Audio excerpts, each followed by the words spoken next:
সাহাবী বলতেছেন, ভাই ওমর আমাকে পারমিশন দিয়ে দেন। সঙ্গে সঙ্গে খলিফা ওমর বললেন, ভাই আমি তোমাকে যে পারমিশনটা দেব, তোমার তো চোখই নেই, যুদ্ধ করবা কেমনে, কাকে তুমি মোকাবেলা করবা? সঙ্গে সঙ্গে তিনি বলছেন, ভাই আমি জানি আপনি আমাকে কেমন প্রশ্ন করবেন, তার আমি উত্তর রেডি করে আজকে আসছি।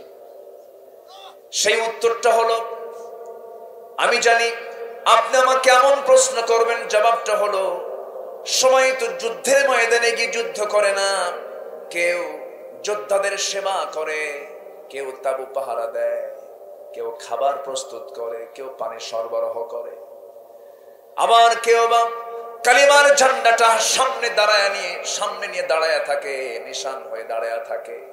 বাকি সবাই যুদ্ধ করে, কিন্তু কালিমার ঝান্ডা নিয়ে একজন এক জায়গায় দাঁড়িয়ে থাকে। সেই দায়িত্ব দয়া করে আপনি কাউকে না দিয়া ভাই ওমর আমাকে যুদ্ধের পারমিশন দিয়ে দিবেন, আর কালিমার ঝান্ডা ধরার দায়িত্ব আমি আব্দুল্লাহ ইবনে উমাইয়া মাকতুমকে দিয়ে দিবেন। এই কথা শোনার সঙ্গে সঙ্গে সাইয়েদনা ওমর ফারুক আর মানা করতে পারলেন না। তিনি কাঁদতে কাঁদতে বলছেন, ভাই আব্দুল্লাহ ইবনে উম্মে মাকতুম, তোমার এই প্রস্তাবকে আমি আর অমান্য করতে পারলাম না, যাও তোমার পারমিশন দিয়ে দিলাম। কি নাই পারমিশন দিয়ে দিলেন, যুদ্ধে শামিল হলেন। সবার আগে তিনি কালিমার সেই ঝান্ডাটা হাতের মধ্যে নিয়ে তিনি সামনে সবার আগে তিনি দাঁড়ায় আছেন। তো যখন তিনি দাঁড়ায় আছেন, তিনি বলছেন, শোনো, আমি সবার আগে কালিমার ঝান্ডাটা আমি নিয়ে দাঁড়ায় থাকবো। আমার চোখ নাই, আমি কাউকে দেখবো না, আমার শত্রুকে আমি চিনতে পারবো না, কিন্তু শত্রু তো আমাকে চিনতে পারবে। আমি এক জায়গায় দাঁড়িয়ে থাকবো চোখ না থাকার কারণে। সেই জন্য শত্রু যখন তীর মারা আমার দিকে লক্ষ্য করে যখন তীর মারবে, সেই তীর মারার লক্ষ্য ভ্রষ্ট হবে না। সোজা তীর যখন আমাকে লক্ষ্য করে যখন বুক বরাবর মেরে দেবে, পিঠ দিয়ে তীর বের হয়ে যাবে, বুকের রক্তগুলো ঝরে দিয়া শহীদ হয়ে সোজা আল্লাহর জান্নাতে চলে যাব। আসসালামু আলাইকুম ওয়া রাহমাতুল্লাহি ওয়া বারাকাতুহু। আসসালামু আলাইকুম ওয়া রাহমাতুল্লাহি ওয়া বারাকাতুহু।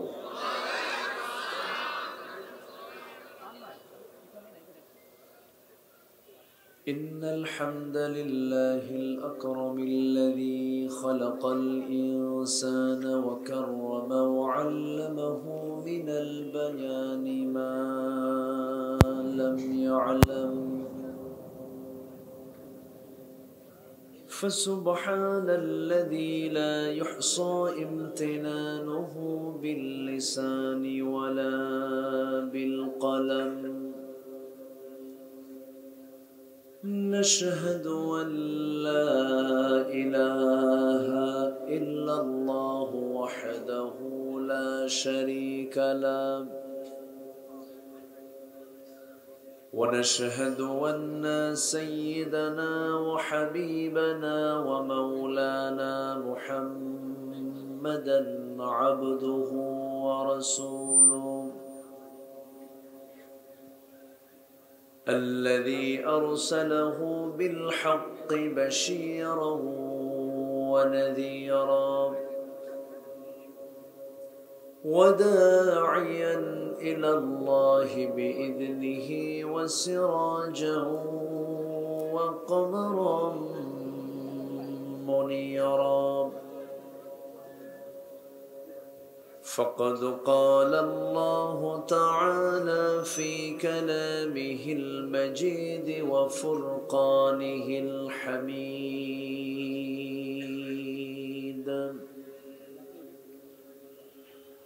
أعوذ بالله من الشيطان الرجيم.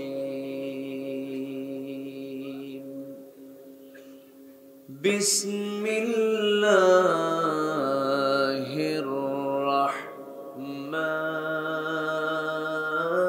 الرحمن الرحيم.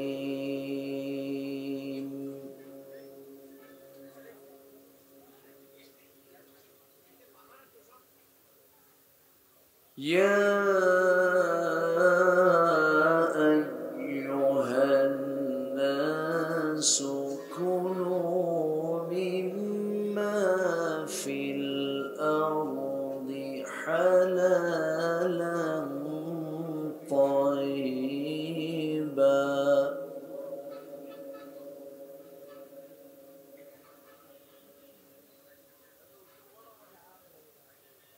ولا تتبعوا خطوات الشيطان إنه لكم عدو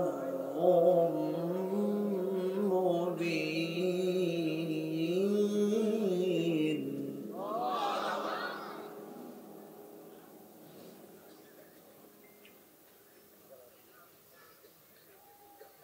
إنما يأمركم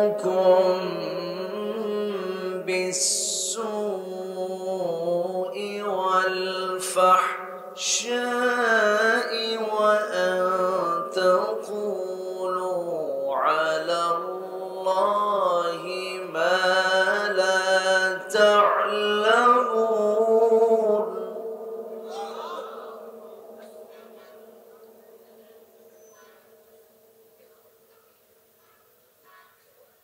وإذا قيل لهم اتبعوا ما أنزل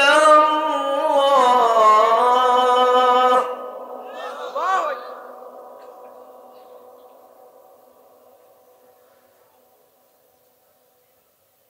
ما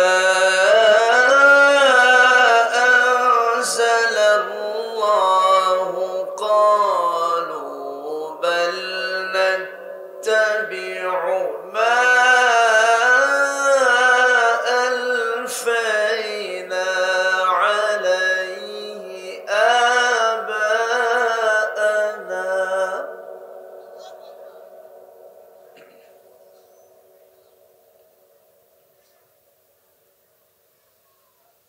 أولو كان آباؤهم لا يعقلون شيئا ولا يهتدون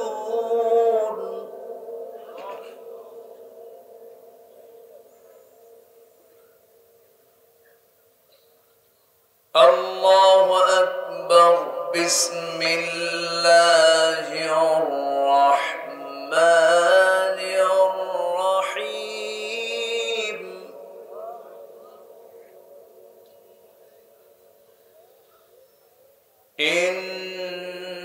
إن الله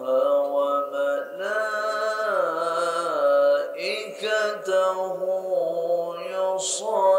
يصلون على النبي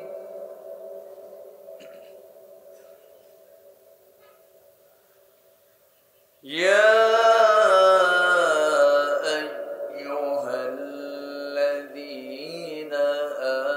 آمنوا صلوا عليه وسلموا تسليما اللهم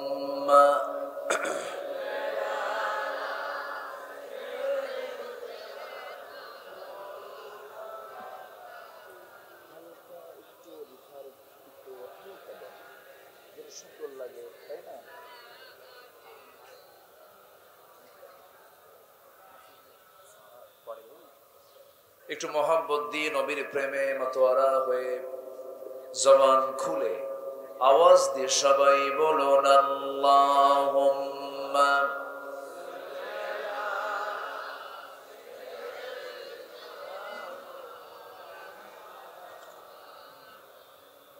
وعلى آل سيدنا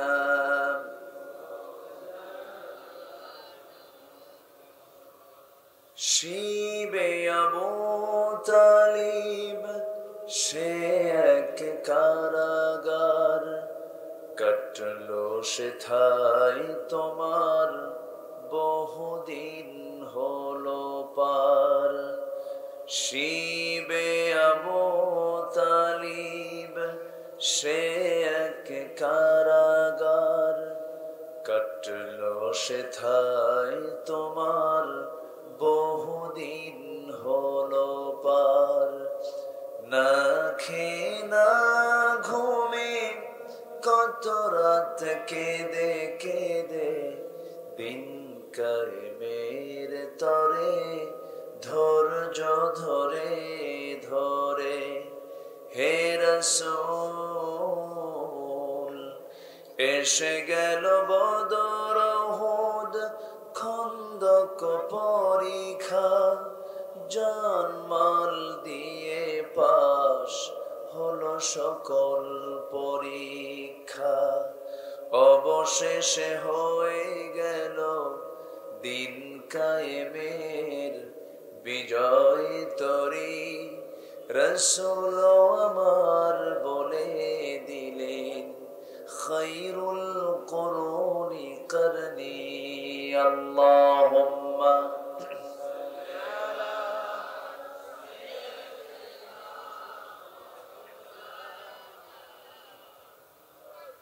وعلى آله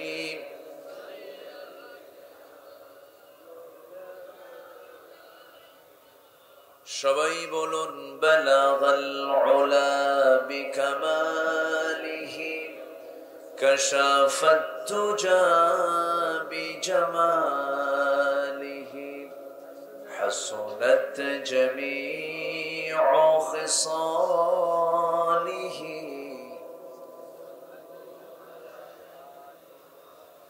সূরতে ইউসুফ বিদারি হিকমতে লুকমান ইমাম কারি কুরআন বারি ইহদি লিসাদিমান মা বালাগাল উলা বিকামালিহি كشفت تجا بجماله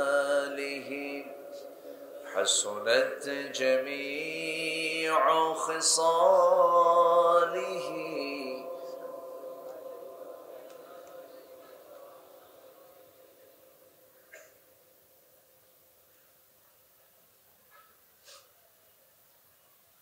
বৃহত্তর কুষ্টিয়া অঞ্চলের চুয়াডাঙ্গা জেলার সদর উপজেলার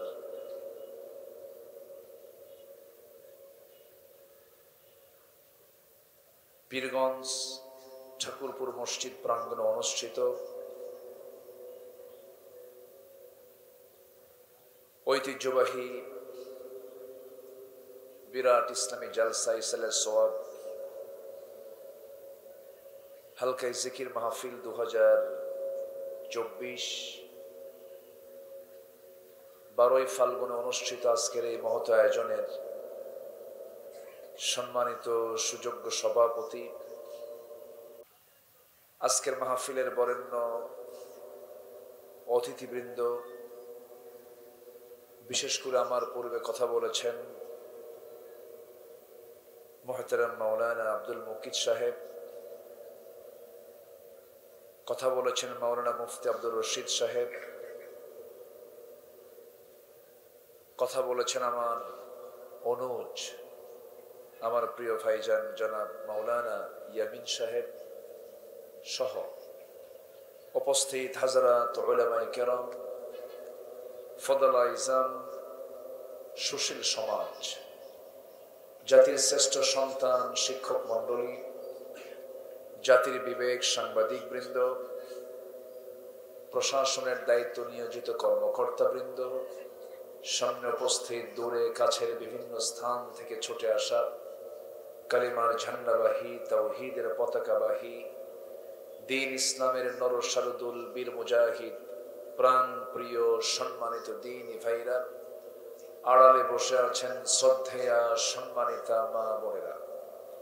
আলোচনার সূচনায় আনুষ্ঠানিকতার মধ্য দিয়ে আমার পক্ষ থেকে আবারও দিল খোলা সালাম, আসসালামু আলাইকুম ওয়া রাহমাতুল্লাহি ওয়া বারাকাতুহু। সবাই কেমন আছেন? আমাকে প্রশ্ন করলেন, আল্লাহ তাআলা আমাকে তো আপনার মতোই রেখেছেন। বলছি আলহামদুলিল্লাহ। সম্মানিত হাজিরিন, আল্লাহর মেহেরবানি, আল্লাহ তাআলা আমাকে আপনাকে সুস্থতার মতো শ্রেষ্ঠ নিয়ামতকে সাথে নিয়ে সারাদিনের সকল স্ব কাজের ইতি টেনে ক্লান্ত শ্রান্ত দেহটাকে স্বস্তি দেওয়ার জন্য আমরা যখন ধীরে ধীরে বিছানার দিকে চলে যাব, ঠিক সেই মুহূর্তে আমরা বসে আছি কোরআনের টানে জান্নাতের বাগানে। যিনি আমাকে আপনাকে এমন বরকতি জায়গায় আসার বসার তৌফিক দিলেন, সেই মহান রবের শানে বলে উঠছি আলহামদুলিল্লাহ। জোরে বলি আলহামদুলিল্লাহ। চিৎকার মেরে বলছি আল্লাহুম্মা ইন্নী আসআলুকা আল হুদা ওয়াত তুকা ওয়াল আফাফা ওয়াল গিনা। সবাই বলি আল্লাহুম্মা লাকা আসলামতু ওয়া বিকা আমানতু ওয়া আলাইকা তাওয়াক্কালতু ওয়া ইলাইকা আনাবতু ওয়া বিকা খাসামতু। আমরা আল্লাহ তাআলার শুকর আদায় করে নিলাম। সম্মানিত হাজিরিন, অন্যান্য রাতের মতো এই রাতটি কিন্তু নয়। আমরা যে মুহূর্তে আজকে হাজির হয়েছি, আমরা এই দেশে এই রাতের নামকে আমরা কি রাত বলে জানি বলেন তো? সব মানে কি? সব মানে হলো রাত, আর বারাআত মানে হলো ভাগ্য। আমরা এটা আমাদের দেশে এটা প্রচলিত আছে। তবে এই রাতে হালুয়া, মিষ্টি এগুলো বানানো কি সুন্নাহ? কেউ তো কিছু বলেন না। আজকে রাতকে খাওয়ার রাত না ইবাদতের রাত? তো মায়েরা যদি এই হালুয়া রুটি বানাতে যান, তাদের কি ইবাদত হবে? খাইতেই যাবে। সহসাই এটা হলো একটা ইবাদতের রাত। কিন্তু এই নামটা কেন আসছে? আমার দেশে আবহমান কাল ধরে এই দেশে আমরা সালাতকে নামাজ বলি। সালাতকে কি বলি? নামাজ বলি। আমরা সওমকে কি বলি? রোজা বলি। সওমকে রোজা বলি। এরপর এরকম করে অনেক কথা, অনেক শব্দ ফার্সি থেকে এসেছে। কারণ ইসলাম মক্কা হয়ে, ইরাক, ইরান হয়ে, পারস্য হয়ে ভারতবর্ষে ঢুকেছে। এক সময় এই দেশের রাষ্ট্রভাষা ছিল ফার্সি। যেরকম আদম শুমারি, আদম শুমারি বলে না? এখন তো আদম কয় না, এখন জনশুমারি কয় মনে হয় নাকি? যাই হোক, এটা চেঞ্জ করে ফেলছে। তো এরপরে আইন, আদালত, এজলাস, এরকম বহু শব্দ বাংলায় অনুপ্রবেশ আছে। যেরকম আমরা শহীদ মিনার বলি। শহীদ শব্দটাও কিন্তু কি শব্দ? আরবি শব্দ।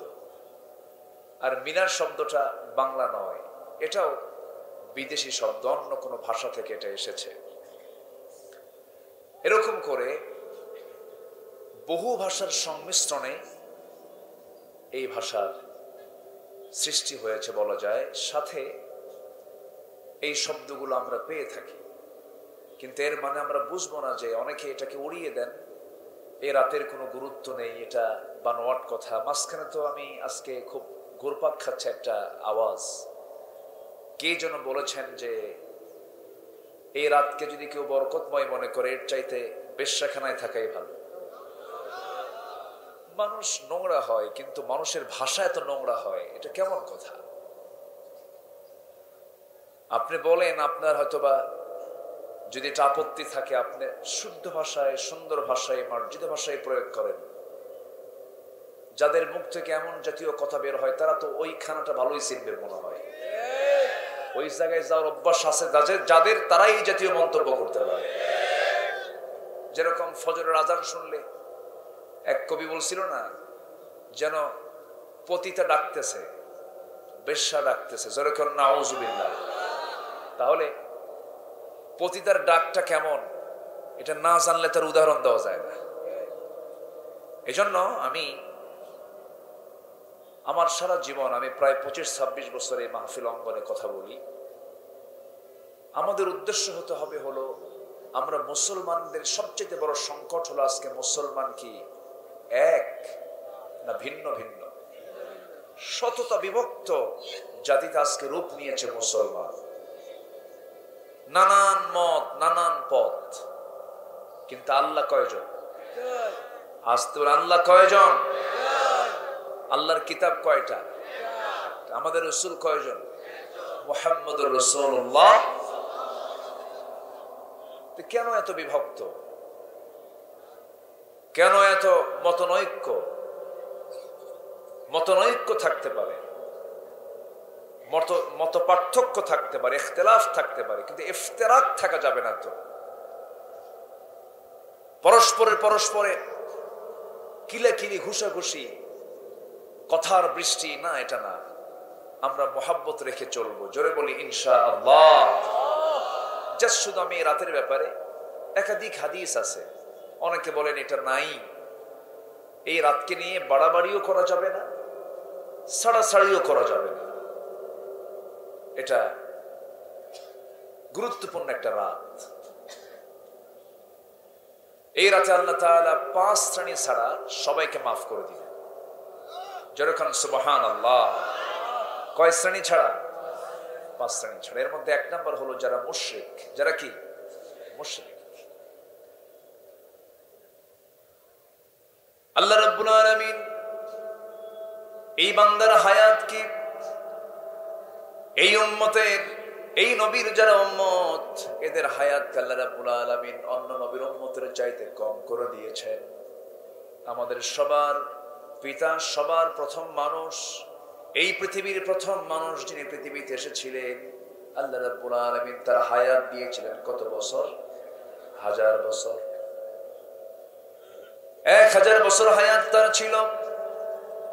সেই হায়াত কমতি পৃথিবীর সেরা মানুষ, সর্বশেষ নবী, প্রথম মানুষ, প্রথম নবী, সর্বশেষ নবী যিনি মুহাম্মদুর রাসূলুল্লাহ সাল্লাল্লাহু আলাইহি সাল্লাম, তার হায়াত ছিল মাত্র 63 বছর 9 ঘন্টা।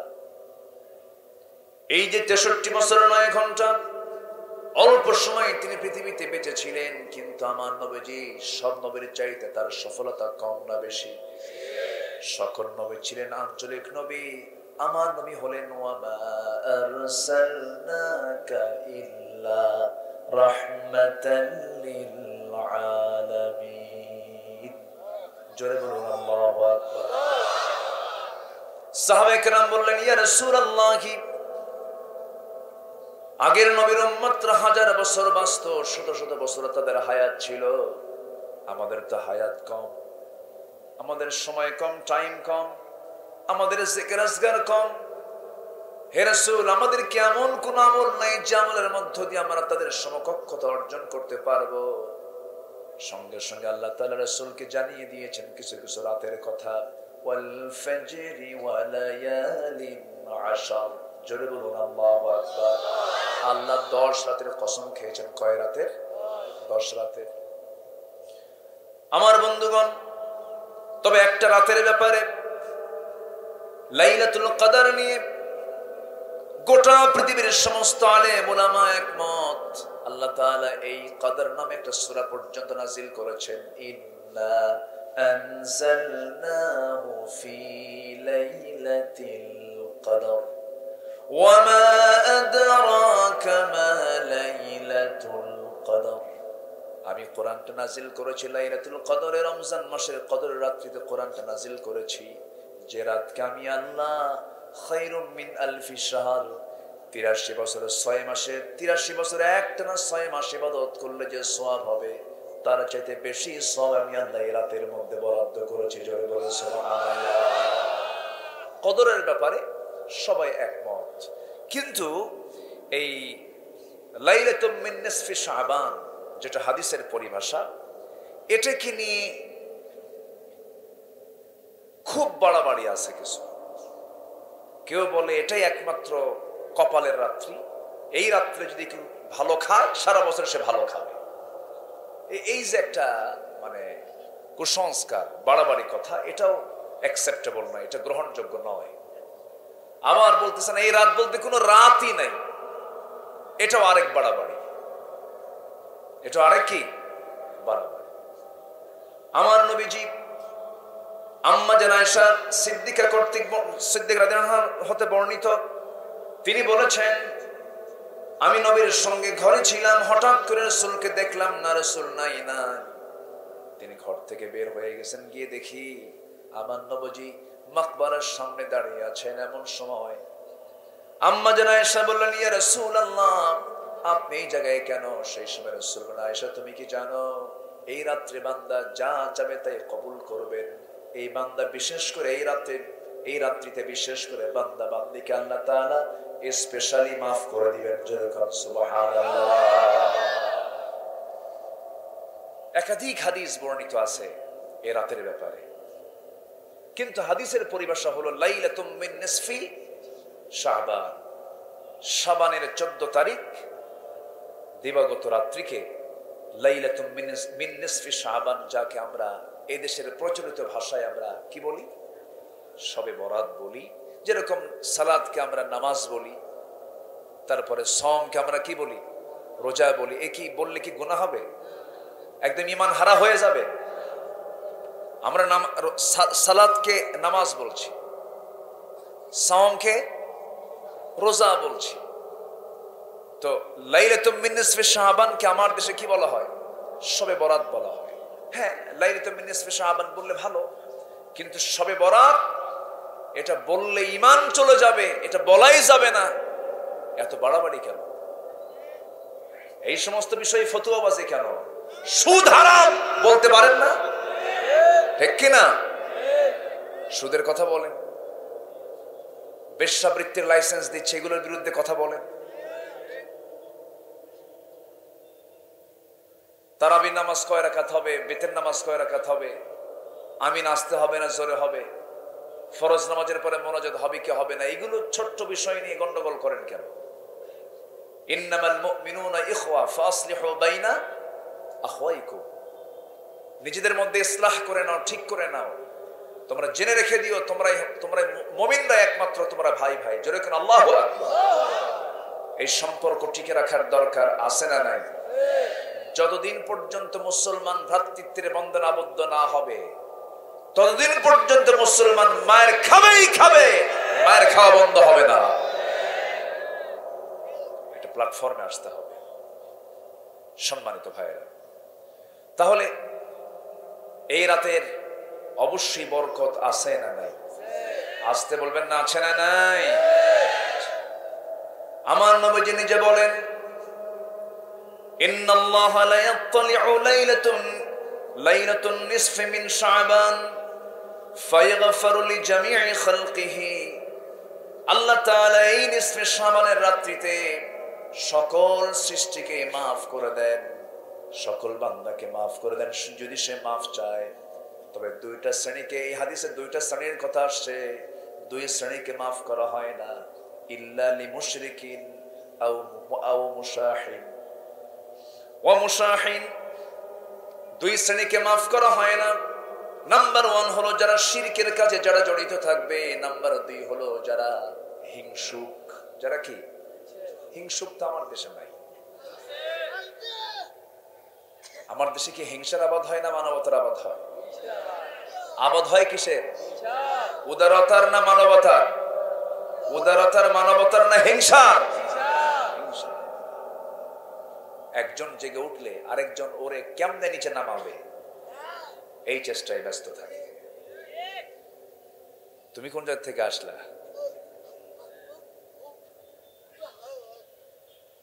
অসুস্থ না? আচ্ছা আচ্ছা, ঠিক আছে, তুমি একটু, হ্যাঁ আপনি একটু চুপ থাকেন, আমি কথা বলি। হ্যাঁ, এটা আপনি চুপ থাকে না, জি আপনি কথা না বলে না, আপনি চুপ থাকেন, জি ঠিক আছে।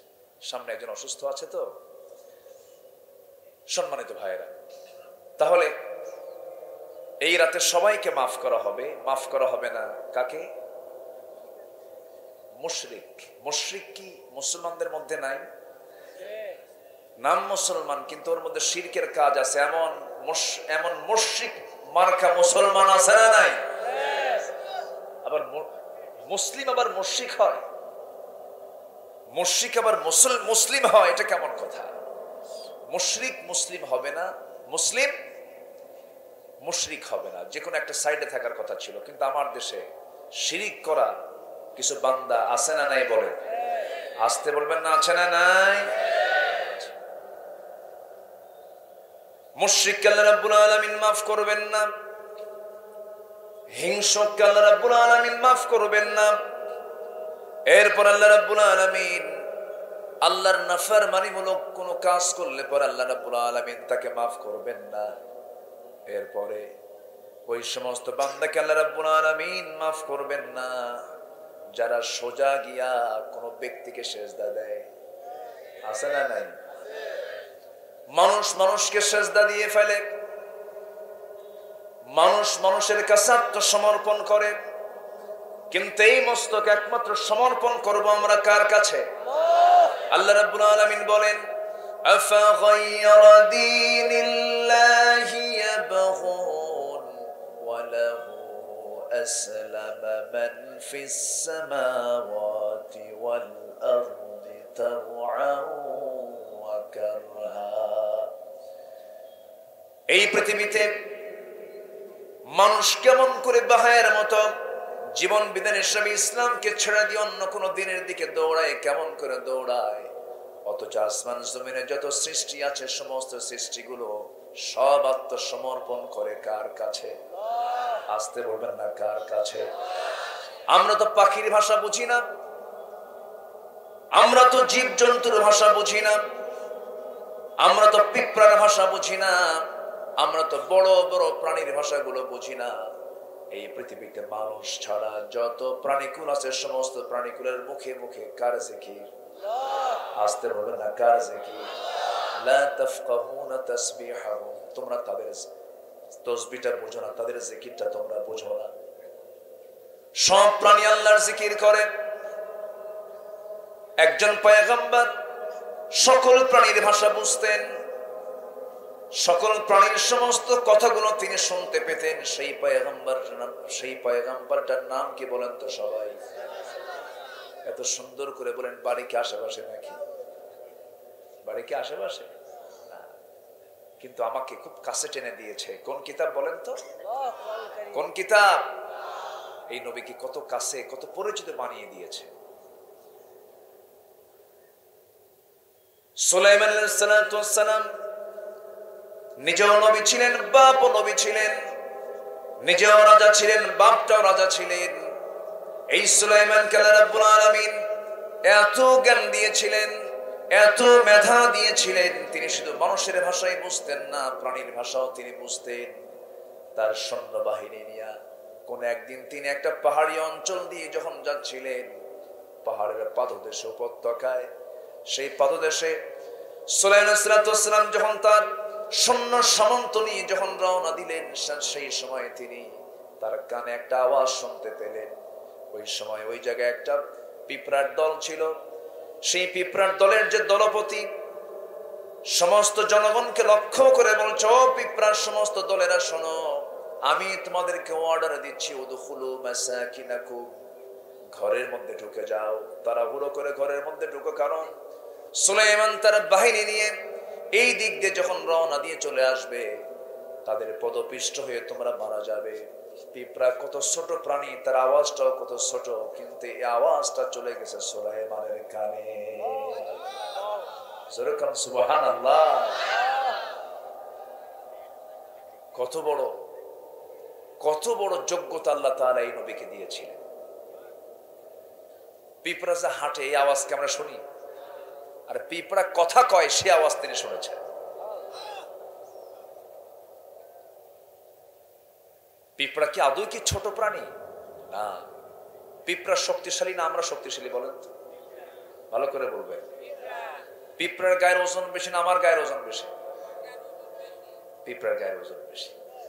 কারণ আমরা আমাদের নিজের শরীরের ওজনের চাইতে বড় জোর দ্বিগুণ ওজন আমরা মাথায় নিতে পারবো, কিন্তু পিঁপড়া তার দেহের ওজনের চাইতে 40 গুণ বেশি ওজন তার মাথায় নিতে পারে। কত গুণ? 40 গুণ। আচ্ছা, আমার নাকের ঘ্রাণ বেশি না পিঁপড়ার নাকের ঘ্রাণ বেশি? আপনার বাড়িতে মিষ্টি আছে কোথায় আপনি কিন্তু জানেন না, কিন্তু কে জানে? পিঁপড়া কিন্তু ঠিকই হাজির হয়ে যায় মিষ্টির কাছে। তাহলে ওর নাকে আল্লাহ তাআলা, প্রাণীটা এত ছোট প্রাণী চোখে পড়েই না, এমনও পিঁপড়া আছে চোখেই পড়ে না, যাদের চোখ দুর্বল, দেখি না, পিঁপড়া শুধু মিষ্টি। অথচ সেই পিঁপড়ার নাকের ভিতরে এই ঘ্রাণ শক্তি যিনি দিয়েছেন তিনি কে? আসতে তিনি কে? আল্লাহ তাআলা। এমনি প্রাণীর নামে আল্লাহ তাআলা একটা সূরা দেন, সূরাতুন নামল, পিঁপড়ার সূরা। তো এই মানে পিঁপড়ার নেতা যখন, পিঁপড়ার দলপতি যখন এই কথাটা বলতেছে, তখন এই কথাটা আল্লাহর পয়গম্বরের কানে চলে গেছে। শুনে চট করে সেই দলপতিকে হাতের তালুতে নিলেন, হাতের তালুতে নিয়ে কথা বলছেন। ফাতাবাসসামা দাহিকান, মুস্কি মুস্কি হাসি দিলেন। এক নেতা, জনগণের নেতা, পিঁপড়ার নেতার সঙ্গে দুই নেতার কথোপকথন হচ্ছে। সুবহানাল্লাহ বলবেন না? সব প্রাণী কিন্তু জিকির করে। জলভাগের সবচাইতে বড় প্রাণী হলো নীল তিমি। এই নীল তিমির হাড়ের ওজন, এই হাড়ের ওজন হলো 600 কেজি। কত কেজি? 600 কেজি যদি ওর হাড়ের ওজন হয়, তাহলে এখন বলেন তো বডির ওজনটা কি হতো? 600 কেজি ওজনের এই হার্ট প্রতি মিনিটে স্পন্দিত হয় 8 থেকে 10 বার, এবং এই হার্টবিট স্পন্দনের আওয়াজটা শোনা যায় 4 থেকে 5 মাইল দূর থেকে। জোরে বলে সুবহানাল্লাহ। কোন প্রাণী কি না খেয়ে থাকে? আচ্ছা, সমস্ত প্রাণী মানুষ ছাড়া যা খায়, ওরা কি হারাম খায় না হালাল খায়? মানুষ না, আস্তে করে, মানুষকে হারাম খায় না হালাল খায়? আমার সাবজেক্ট আমি যাচ্ছি আস্তে আস্তে। আজকে আমি যে আয়াত তেলাওয়াত করেছি শুধু মিলাই নেব। এখন আমি এমনি একদিকে যাচ্ছি না, কিন্তু আমি যাচ্ছি, আমি সাবজেক্ট বের করে দেব। আমি এখনই ফাইন্ড আউট করবো সাবজেক্টটা কি। সমস্ত প্রাণী হুকুম মানে কার? সকল ক্ষেত্রে সমস্ত প্রাণী কার জিকির করে? বান্দা কার করে? কই বান্দা করে? বান্দা করে? হ্যাঁ, সমস্যা আছে কিছু নাকি? সমস্যা আছে দেখি তো কিছু কথা বলা দরকার। সবাইকে আমাকে সময় দিবেন? সবাইকে সময় দিতে রাজি আছেন? জোরে বলি ইনশাআল্লাহ। আপনারা মঞ্চটা নিচু করেছেন, মঞ্চটা একটু উঁচা করা লাগতো। অনেক নিচ থেকে পিছন থেকে এইরকম করে চেয়ে আছে, ঘাল লেগে যাচ্ছে, তাই না? ঠিক না?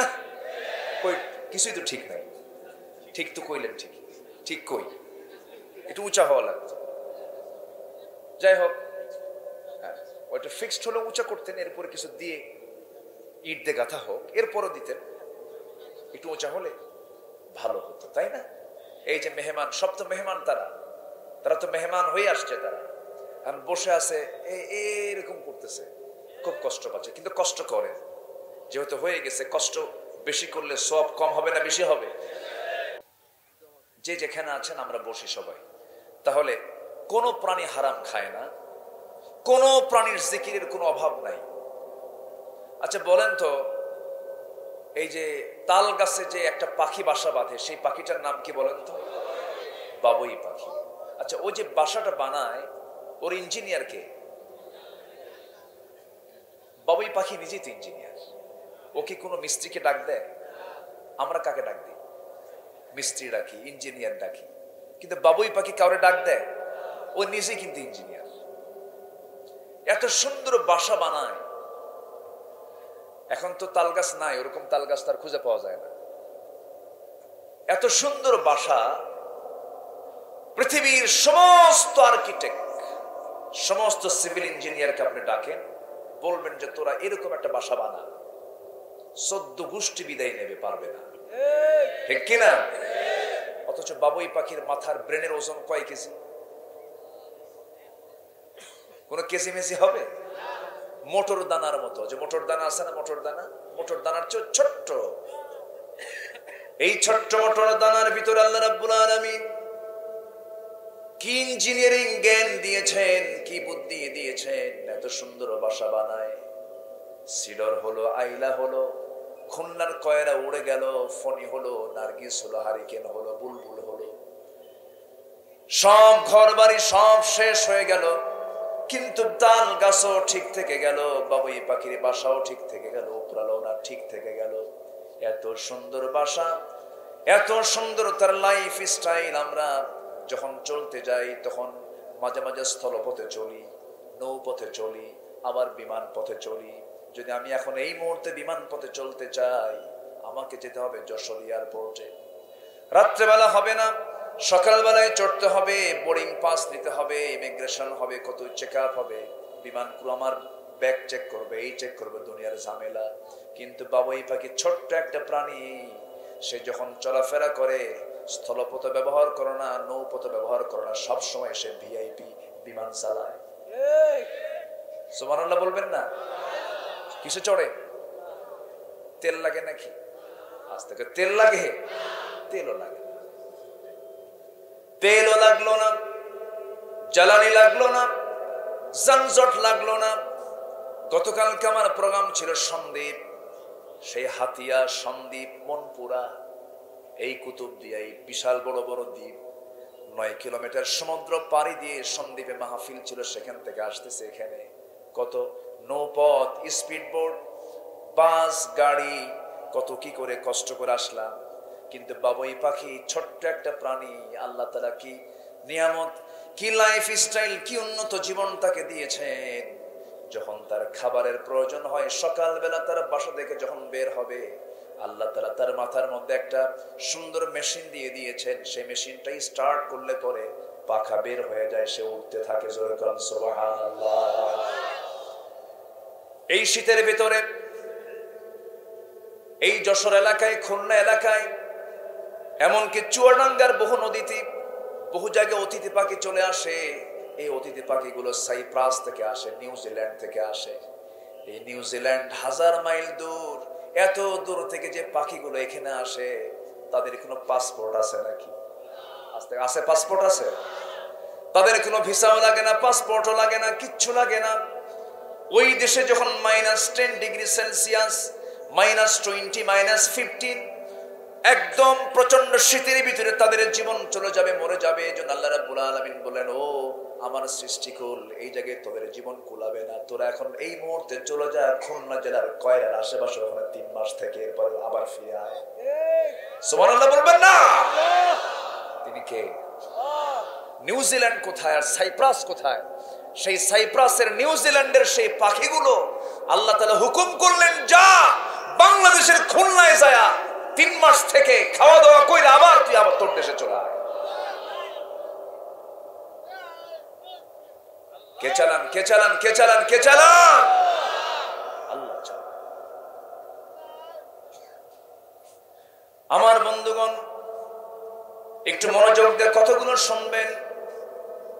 ওই পাখিটা, বাবুই পাখি, ছোট্ট বাসা থেকে বের হলো, কোনো টেনশন নাই খাদ্য নিয়া। বাবুই পাখির খাদ্য গুদাম কোথায় কোথায় পাওয়া যায়? খাদ্য গুদাম আছে? মানুষ ছাড়া কোনো প্রাণীর খাদ্য গুদাম আছে? মানুষ ছাড়া কোনো প্রাণীর খাদ্য গুদাম নাই, কোনো মজুতকরণ নাই। আমার বন্ধুগণ, কিন্তু মানুষ খাদ্য গুদাম নিজে রাখার পরেও এই পৃথিবীতে সবচেয়ে বেশি খাদ্য সংকটে ভোগে অন্য প্রাণী না মানুষ? কি মানুষের খাদ্য সংকট আছে না নাই? এই দোষ কার? অনেকে চিন্তা আছে আল্লাহর। আল্লাহর দোষ? দোষ কার? আমাদের। আমাদের দোষ। খাদ্যের কোনো সংকট নেই, একটু দূরে থাকতে হবে। ওই যে লোকগুলো দেখতে পাচ্ছেন, একটু একটু পিছনে আসতে হবে, ঠিক আছে না? এই যে একটু, মানে আপনি ঠেললে ওনারা আবার ব্যাকে দিয়ে পড়ে যায়। একটু পিছনে আসতে হবে, রাগ করা যাবে। জি, আমি কি আলোচনা চালাবো? আলোচনা চালাবো, জোরে বলে ইনশাআল্লাহ।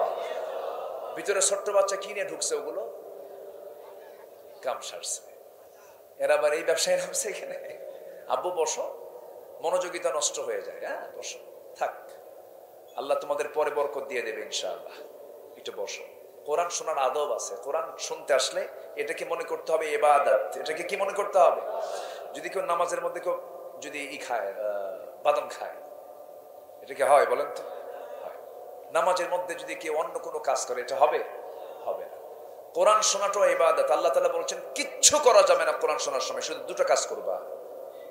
কি? কটা কাজ? দুটো কাজ। এক নাম্বার হলো ফাসতামিউ লাহু, মনোযোগ দিয়ে শুনবা। ওয়া আনসিতু, চুপ থাকবা। এই হুকুমটা কি মোল্লার না আল্লাহ? তাহলে মাহফিলে এসে দুটো হুকুম আল্লাহ তাআলা দিয়েছেন, মাহফিলে বসলেই দুটো হুকুম ফলো করবা। এক নাম্বার হলো মনোযোগ দিয়ে শোনো, আর কি? চুপ থাকো। কার হুকুম এটা? আল্লাহর। একটু বসে। সম্মানিত ভাইরা, তাহলে কোন প্রাণীর মধ্যে গন্ডগোল নেই। আচ্ছা, জলভাগে প্রাণী বেশি না স্থলভাগে প্রাণী বেশি? ভালো করে বলবেন। স্থলভাগে না জলভাগে? জলভাগে। জলভাগে তো 3 ভাগ, জলভাগে প্রাণী তো বেশি। তিমি মাছ, যার হাড়ের ওজন 600 কেজি, ওর গায়ের ওজন 120 টন। সে বড় বড় জাহাজ আটকায় দেয়। সে তার প্রত্যেক দিন তার বাচ্চাকে দুধ খাওয়ায় 50 থেকে 60 মণ দুধ। যেরকম সুবহানাল্লাহ। তাহলে এই যে খাদ্যের ডিপার্টমেন্ট, এই যে প্রাণীগুলো খাবার সব যোগান দেন কে? কোনদিন কি শুনছেন যে অমুক সাগরে মাছের আন্দোলন করছে? এরকম কি শুনছেন কখনো? তাহলে কোন প্রাণীর মধ্যে খাদ্য নিয়ে আন্দোলন নেই, মারামারি নেই, হুড়াহুড়ি নেই। মানুষের মধ্যে আরো নাই। আসতে কয়, মানুষের মধ্যে আছে না নাই? আচ্ছা, অথচ সবচেয়ে বেশি দাম কার? আসতে কয়, সবচেয়ে বেশি দাম কার? সবচেয়ে বেশি সম্মান দিয়েছেন কাকে? আল্লাহ তাআলা। মানুষকে। এবং সবচেয়ে সুন্দর করে মানুষকে বানিয়েছেন। যদিও আকারে বড় তিমি, যদিও আকারে বড়, স্থলভাগের ভিতরে বড় বড় হাতি যদিও বড়, কিন্তু আল্লাহ তাআলা মানুষকে সবচাইতে বেশি দাম দিয়েছেন, সম্মান দিয়েছেন, এবং মানুষকে সবচেয়ে সুন্দর আকৃতি দিয়েছেন। মানুষের ব্যাপারে আল্লাহ রাব্বুল আলামিন বলেন, লাকাদ খালাকনাল ইনসানা ফি আহসানি তাকওয়িম। আমি সবচাইতে মানুষকে সুন্দর করে আকৃতি দিয়ে বানায়া দিছি। কিন্তু এই মানুষ যখন আল্লাহর শুকরিয়া আদায় করে না, তখন আল্লাহ নিজেই গালি দিচ্ছেন, উলাইকা কাল আনআম। যে আল্লাহ মানুষকে সবচেয়ে বেশি দাম দিলেন, সে আল্লাহ বলতেছেন যে এরা হলো চতুষ্পদ জন্তু, এর চাইতে জঘন্য। চতুষ্পদ জন্তু আল্লাহ তাআলা বলবেন না কেন? তার চেয়ে জঘন্য বলবেন না কেন? আল্লাহ তাআলা নারী পুরুষ সৃষ্টি করেছেন, তোমরা একে অপরের প্রতি তোমরা আকর্ষিত হবে, তোমরা স্বামী স্ত্রী পরিচয় বহন করে চলবে। এখন এটা বাদ। এখন কি বলতেছে জানেন? ট্রান্সজেন্ডার। কি বলতেছে? বলতেছে হলো সমকামিতা, হোমোসেক্স। পুরুষ পুরুষকে বিয়ে করবে, নারী নারীকে বিয়ে করবে। আমেরিকা, ইউরোপের বহু দেশে এই সমকামিতাকে, হোমোসেক্সকে, সেম সেক্সকে তারা রাষ্ট্রীয় আকারে, তারা সংসদ আইন আকারে পাশ করেও নিয়েছে। পার্শ্ববর্তী দেশ, বিশ্বের সবচাইতে বড় গণতান্ত্রিক রাষ্ট্র ভারতেও তারা চেষ্টা চালিয়ে যাচ্ছে। তারই অংশ হিসাবে আমার দেশেও কিছু বদমাইশরা তারা এটাকে প্রমোট করার চেষ্টা করছে। অর্থাৎ এই সমকামিতা, এটাকে বাড়াতে পারলেই ইসলাম এই এলাকা থেকে তারা নির্মূল করতে পারবে। এটা একটা তাদের ইস্যু। ধর্ম থেকে দূরে রাখা, ধর্মের উল্টা কাজ সমাজে চালু করলেই তো ধর্ম হেরে যাবে, এটা তাদের অপচেষ্টা। সম্মানিত ভাইয়েরা, এই সমকামিতা শুরু হয়েছিল 5000 বছর আগে। সেই কওমে লূতের সময়, ওই সময় কওমে লূত তারা সমকামিতায় জড়িয়ে পড়ে, পুরুষ পুরুষ জেনা করে, এটাতে জড়িয়ে পড়ে। শেষ পর্যন্ত আল্লাহ তাআলা সেই জাতিকে আসমানে তুলে নিচে থেকনা মেরে মাটিতে গেড়ে দিয়ে জনমের মতো শেষ করে দিয়েছেন। সেই সমকামিতাকে প্রমোট করার জন্য আমার দেশে কিছু লোক উঠে পড়ে লেগেছে, আছে না নাই? আসতে বলবেন না, আছে না নাই? লেগেছে। অথচ দেখেন এর মধ্যে আবার কিছু ভালো মানুষও আছে। ব্রিটেনের প্রধানমন্ত্রী ঋষি সুনাক, প্রেসিডেন্ট ওয়ার্ল্ডের ব্রিটেনের প্রধানমন্ত্রী ঋষি সুনাক বললেন, a man is a man, a woman is a woman, that's just common sense. একটা পুরুষ একটা পুরুষ, একটা নারী একটা নারী, এটা বোঝার জন্য বুদ্ধিজীবী হওয়া লাগে না, কমন সেন্সই যথেষ্ট। যে সম্পর্কের ফলাফলে কোনো বাচ্চা পৃথিবীতে আসে না, মানব সন্তান আসে না, সেই সম্পর্ক কখনো বৈধ হতে পারে না। অতএব এই সমকামিতা, এই ট্রান্সজেন্ডারকে নিয়ে যারা বেশি নাচানাচি করছে, সময় বেশি দিন নেই। যারা ক্লাস 9-10 সিলেবাসে ফিলিস্তিনের মানচিত্র না দেখায়া যারা ইসরায়েলের মানচিত্র দেখায়, তারাই হচ্ছে দেশে ইহুদি খ্রিস্টানদের চরম দালাল এজেন্ট। তারা ওই সমস্ত বাতিলদের মোকাবেলা করতে রাজি আছেন কারা কারা? হাত উঁচু করে দেখা।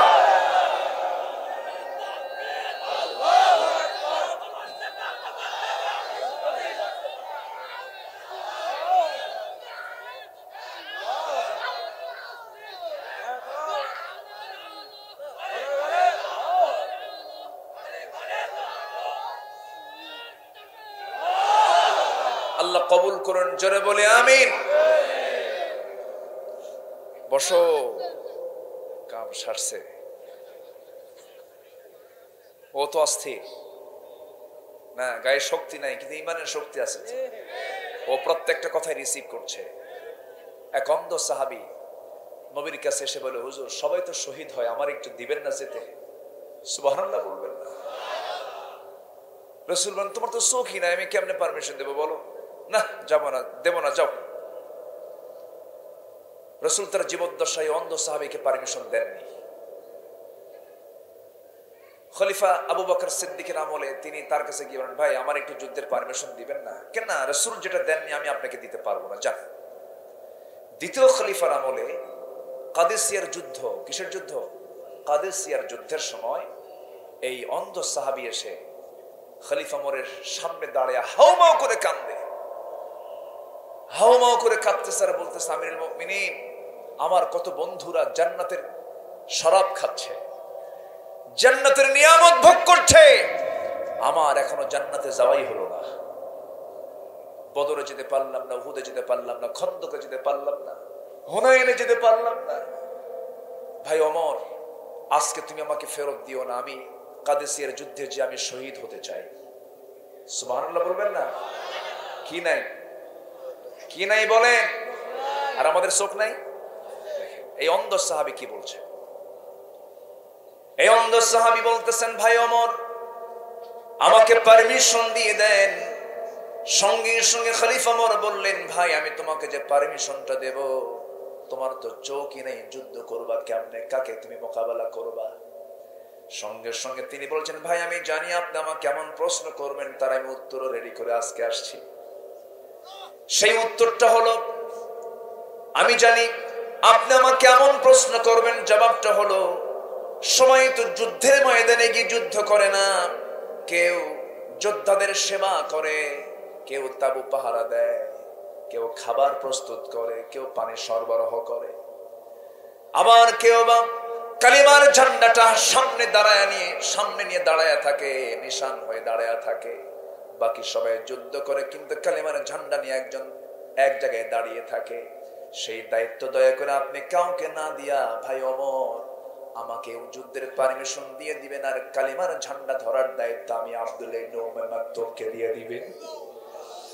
এই কথা শোনার সঙ্গে সঙ্গে সাইয়েদনা ওমর ফারুক আর মানা করতে পারলেন না।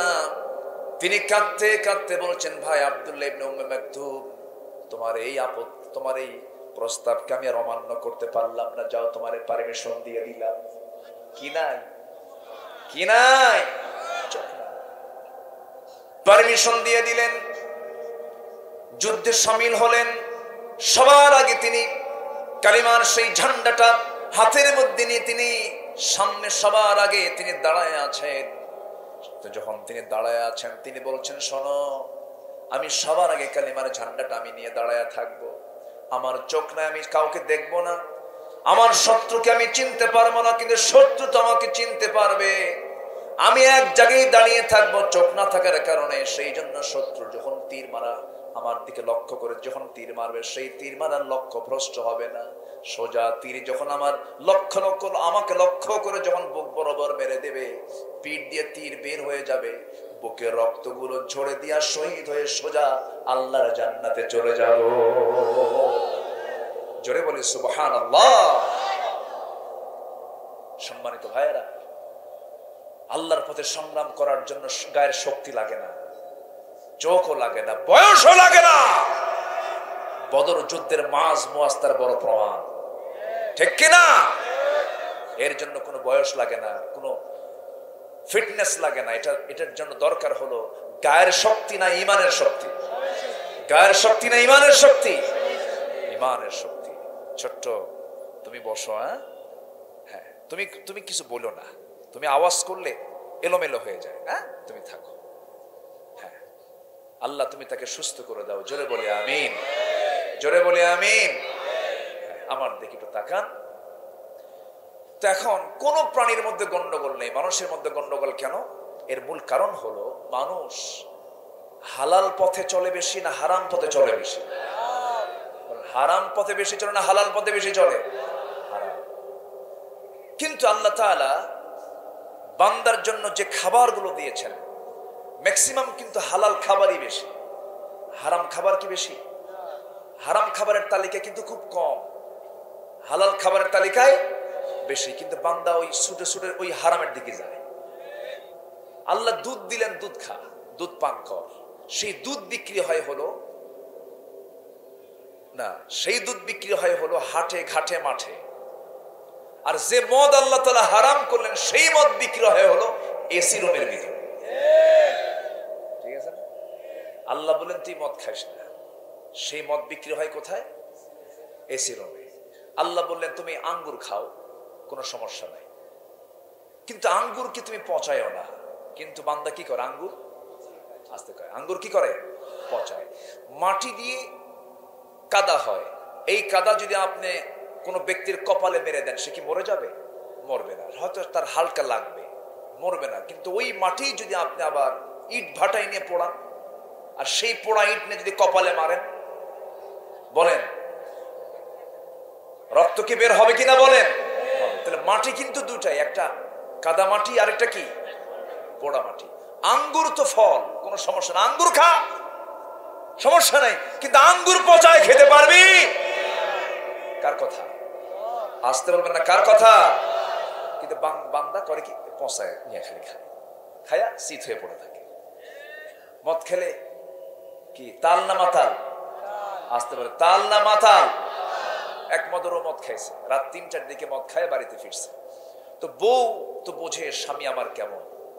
এই জন্য রাসূল বলতেন মাঝে মাঝে, সাহাবীরা পৃথিবীর কারো কাছে সার্টিফিকেট নেওয়ার দরকার নেই, আগে বউয়ের কাছ থেকে সার্টিফিকেট নিবা। যে স্বামী তার বউয়ের কাছে ভালো, সেই বান্দা আল্লাহর কাছে ভালো। যে স্ত্রী তার স্বামীর কাছে ভালো, সেই বান্দি আল্লাহর কাছে ভালো। কারণ বুজুর্গি মানুষের কাছে দেখানো যায়, হুজুরগিরি মানুষের কাছে দেখানো যায়, মানুষের কাছে চেয়ারম্যান সাজা যায়, কিন্তু বউয়ের কাছে চেয়ারম্যান সাজা খুব কঠিন। তুমি কত নাম্বার চেয়ারম্যান আমার জানা আছে? বসো, কথা বলছেন না? এই জন্য নিজ স্ত্রীর কাছে, নিজ লোকের কাছে আমরা ভালো হব। জোরে বলি ইনশাআল্লাহ। রাত ৩টার দিকে মদ খায়া দরজায় এসে ডাকতেছে। বউ তো টের পাইছে যে ৩টার দিকে আসা মানে ও খাইছে কিছু, ও তো কিছু খাইছে। এখন দরজা খুলতে ভয় পাচ্ছে, কারণ খাইলে তো মাথা ঠিক থাকে না, থাপ্পড় মারবে। দরজা খুলে কেমনে?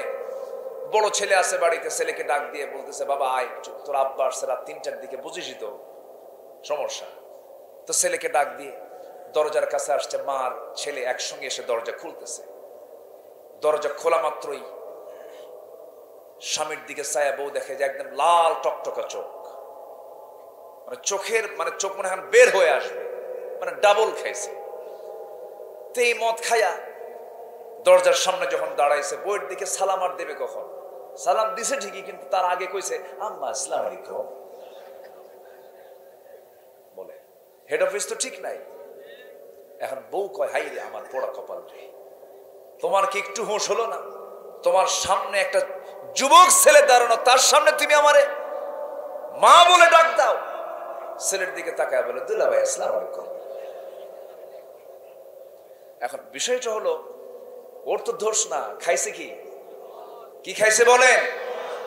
যে মদ্যপায়ী, যে নেশা করে, তার কাছে নিজের মেয়েও নিরাপদ না। আসতে কোন কেন? যে মদ্যপায়ী তার সামনে তার নিজের মাও নিরাপদ নয়। সেই মদ আজকে জেলায় জেলায় বিক্রি হয়, দোকানে দোকানে বিক্রি হয়। আর আমরা মুসলমান তসবি টিপি। কি টিপি আমরা? তসবি টিপি। গোটা পৃথিবীতে মদ বিক্রির পরিমাণ বছরে $1600 বিলিয়ন। পতিতাবৃত্তির কাজ হয় বছরে, বার্ষিক বিজনেস হয় $400 বিলিয়ন। মদ কিংবা জুয়ার কারবার হয় $300 billion. Computer games, free fire, PUBG, আকাম কুকাম, এই যুবকরা বোঝো না তোমরা? এই ফ্রি ফায়ার, পাবজি এগুলোর পিছনে বিজনেস হয় হলো প্রায় $60 থেকে $70 বিলিয়ন। এই যে মাদক, এই যে জুয়া, এই যে ক্যাসিনো, এই যে পতিতাবৃত্তি, এই যে অবৈধ চোরাকারবারি, এগুলোর পিছনে বছরে বার্ষিক প্রায় ব্যবসা বাণিজ্য চলে গোটা পৃথিবী জুড়ে প্রায় $2685 বিলিয়ন। এই আকাম কুকামের সঙ্গে যারা জড়িত আমার দেশেও আছে না নাই? এরা কি কখনো চাবে দেশে কোরআন আসুক? এরা কি কখনো চাবে যে ইসলাম আসুক? তাহলে এরা যদি না চায়, আমরা কি চাই না ইসলাম আসুক? আমরা সবাই চাই কিনা বলেন? আমরা যদি চাই, ওরা কি চায় না, তাহলে ওরা চায় না, আমরা কি চাই? কি লাগার সম্ভাবনা আছে না নাই? আসতে কয় লাগার সম্ভাবনা আছে না নাই? ওই বাতিলদের মোকাবেলা করার দরকার আছে না নাই? রাজি আছেন কারা কারা? হাত উঁচু করে দেখা।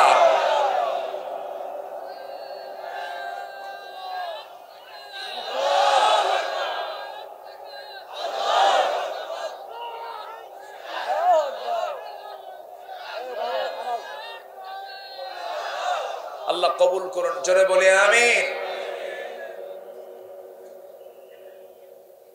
সম্মানিত ভাইয়েরা, সম্মানিত বন্ধুগণ, মদ খাওয়া কি? আরো জোরে। আজকে আমার সাবজেক্টটা কিন্তু অনেকের পছন্দ হবে না। রাগ করতেছেন নাকি? না আমি সাবজেক্ট চেঞ্জ করব? না বলেন, আপনারা বলেন। সাবজেক্ট কি ঠিক রাখবো? আপনি বললেও তো আমি শুনবো না। কথা বলছেন? আপনি বললো আমি শুনবো না। আমার দেশে এমন হুজুর আছে একদম জান্নাতে পাঠায় দেয়, আছে না নাই? তো মদের ফ্যাক্টরি তো চুয়াডাঙ্গায় নাই, আলহামদুলিল্লাহ। বেশি করে এই তো আমি কি সাবজেক্ট এমনি ধরেছি বাবু? বসেন। রোগ আছে যেখানে ট্রিটমেন্ট করতে হবে সেখানে। একটু আমার দিকে তাকান। আমার বন্ধুগণ, আমার দেশে এমন হুজুরও আছে, সিনেমা হল উদ্বোধন হবে, হুজুরকে ডাক দেবে, হুজুর আপনি একটু দোয়া করে দেন। দোয়া করে আল্লাহ সিনেমা হলের কাস্টমার বাড়ায় দেন। আছে আছে না নাই? সব হুজুরে কি হুজুর? বলেন সব হুজুর কি হুজুর? সম্মানিত ভাইয়েরা, হ্যাঁ বেনামাজির জানাজা পড়ায়, তাই না? হ্যাঁ, বেনামাজির জানাজা নামাজি কেন পড়াবে? কি ঠিক কিনা বলে? বেনামাজির জানাজা কেন নামাজি পড়াবে? চোরের জানাজা চোর পড়াবে, ঠিক কিনা? বেনামাজির জানাজা বেনামাজি পড়াবে। সারা জীবন নামাজ পড়ো নাই, তুমি এখানে জানাজার জন্য হুজুরকে ডাকতেছো না? হুজুর ভাড়া করে নিয়ে যাবা, ভাড়াটিয়া হুজুর হওয়া যাবে না, ঠিক কিনা? নষ্ট করেছো। সিদ্ধান্ত নিবেন গ্রামে গ্রামে যারা নামাজ পড়বে না, ওই সমস্ত গ্রামের যারা লোক আছে যারা নামাজ পড়বে না, ওদের জানাজা পড়া হবে না, এমনি মসজিদে হাজির হয়ে যাবে। এটা উচিত, এটা করা দরকার, ঠিক কিনা? বাজার সমিতি আছে না নাই? বাজার সমিতি কত এজেন্ডা নিয়ে বসে, এই সমস্যা, ওই সমস্যা, ওই সমস্যা। সবচেয়ে বড় সমস্যা হলো নামাজ না পড়ার সমস্যা। এটা নিয়ে সমিতি বসে? নিজে তো গাঁজা খায়। নিজে কি খায়? গাঁজা খায়। গাঁজা খায়, ও রাজা হয়ে থাকে। কষ্ট পাচ্ছেন আপনারা? আলোচনা চালাই, আলোচনা চলুক, জোরে বলি ইনশাআল্লাহ। আমার সাবজেক্ট হলো হালাল গ্রহণ, হারাম বর্জন। হালাল গ্রহণ, হারাম বর্জন। সূরাতুল বাকারা আয়াত নাম্বার 168। একটু মিলাই দিই, দেখেন আল্লাহ কি কি বলতেছেন এখানে। কষ্ট পাচ্ছেন না তো? চুয়াডাঙ্গা তো আপনাদের ভাষা অনেক সুন্দর, আপনাদের ব্যবহার অনেক সুন্দর। যাদের কথা সুন্দর হয় তাদের ব্যবহারও সুন্দর হয়। বলি আলহামদুলিল্লাহ। গতকালকে যেখানে ছিলাম ভাষা খুব জটিল। ছোট বাচ্চাকে বলতেছে বাবা, তার বাচ্চাকে বলতেছে মুতিয়াই হুতিজা। কি কথা কি বুঝতেছেন আপনারা? বুঝলেন কি? বোঝেন নাই মনে হয়। মানে পেশাব করে শুয়ে পড়ো বাবা, মুতিয়াই হুতিজা, মুতিয়াই হুতিজা। এই ভাষা কি চুয়াডাঙ্গায় আছে? কি সুন্দর ভাষা আপনাদের। আমি তো অবাক হয়ে যাই যে এই এলাকার ভাষাগুলো কারোই খারাপ না। রিক্সাওয়ালাও যে ভাষায় কথা বলে, কলেজের প্রফেসরও সেই ভাষায় কথা বলে। বলি আলহামদুলিল্লাহ। এলাকায় আপনার জন্ম, আপনি ধন্য। আমার নবীজি সবচেয়ে শুদ্ধ আরবি ভাষাভাষী মানুষ ছিলেন। আমার নবীজির কোন আঞ্চলিকতা আরবি আমার নবীর কথার মধ্যে ছিল না। নাহনু আফসাহুল আরব, রাসূল বলেছেন আমি হলাম আরবের সবচেয়ে শুদ্ধ ভাষী একজন আরবি ভাষার মানুষ। আপনিও বুক উঁচু করে বলতে পারবেন আমি বাংলাদেশের সবচেয়ে শুদ্ধ ভাষার বাংলা বলনেওয়ালা একজন মানুষ। তার মধ্যে আবার ফেব্রুয়ারি। কি মাস বলেন? এটা কি মাস? ফেব্রুয়ারি। কিসের মাস এটা?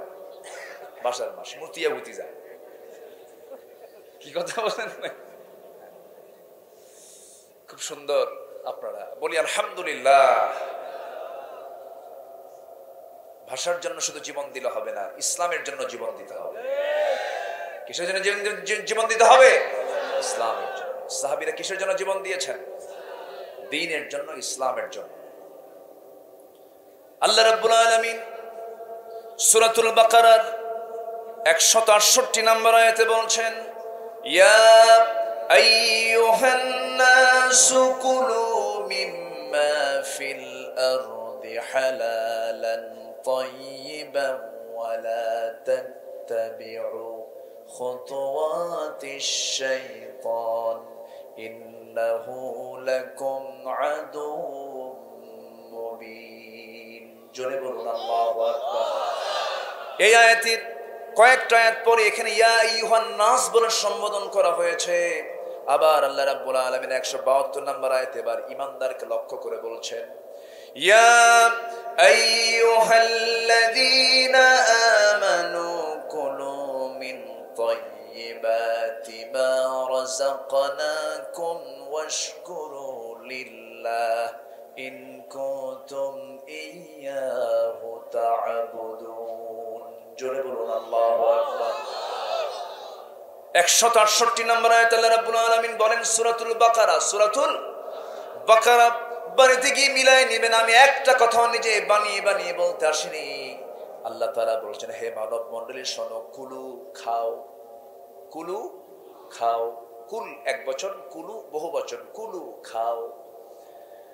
মিম্মা ফিল আরদি, এই জমিনের ভিতর থেকে যা কিছু আছে এর মধ্যে যেটা হালাল এবং তাইয়্যিবা, যেটা পবিত্র, হালাল এবং পবিত্র জিনিসগুলো তোমরা, খাবারগুলো তোমরা খাও। হারাম কোনো খাবার খাওয়া যাবে, হারাম কোনো খাবার খাওয়া যাবে। কার কথা? আসতে বলবেন না, কার কথা? আল্লাহর কথা। হারাম খাবারের তালিকা তো বেশি নয়, খাদ্যের মধ্যে হারাম খাবার কিন্তু বেশি নয়। মহান রব্বুল আলামিন 173 নম্বর আয়াতে বলছেন, ইন্নামা হাররামা আলাইকুমুল মাইতাতা ওয়াদ-দামা ওয়া লাহমাল খিনজির ওয়া মা উহিল্লা বিহি লিগাইরিল্লাহ ফামান ইদতুররা গায়রা বাগিন ওয়ালা আদিন فلا إثم عليه إن الله غفور رحيم। জোরে বলুন আল্লাহু আকবার। আল্লাহ রাব্বুল আলামিন মরা প্রাণীকে হারাম করে দিয়েছেন। কি প্রাণী? মরা কোন প্রাণী, মৃত্যু কোন প্রাণী তোমরা খেতে পারবে না। কিন্তু বিভিন্ন হোটেলগুলোতে এমন রেকর্ড আছে, হোটেল ব্যবসায়ীরা মরা মুরগি খাওয়ায়, আছে না নাই? মানে ঢাকায় নিয়ে যেতে যেতে 30-40টা মরা মুরগি মরে গেছে, ওটা আবার অর্ধেক দামে ওটা সেল করে দেয়, হোটেলে বিক্রি হয়। তাহলে ব্যবসা তার টোটাল হারাম হলো না হালাল হলো? তাহলে আমার এই ওয়াজ ওই হোটেল ব্যবসায়ীর কানে যেতে পারে না? তাহলে আমার এই কথাগুলো কি বলার দরকার আছে না নাই? বলেন, আছে না নাই? আচ্ছা, মরা মুরগি একটাও ফেরত আসে না, সব বেচা হয়ে যায়। আচ্ছা বলেন তো, এই পর্যন্ত কি কোনো গোশতের বাজারে আপনি দেখেছেন ভেড়ার গোশত বিক্রি হয়? এলাকায় হয় নাকি? হ্যাঁ, ভেড়া যায় কই? ভেড়া কি হয়ে যায়? এটা মুরব্বী বুঝে গেছে, ভেড়া কি হয়ে যায়? খাসি হয়ে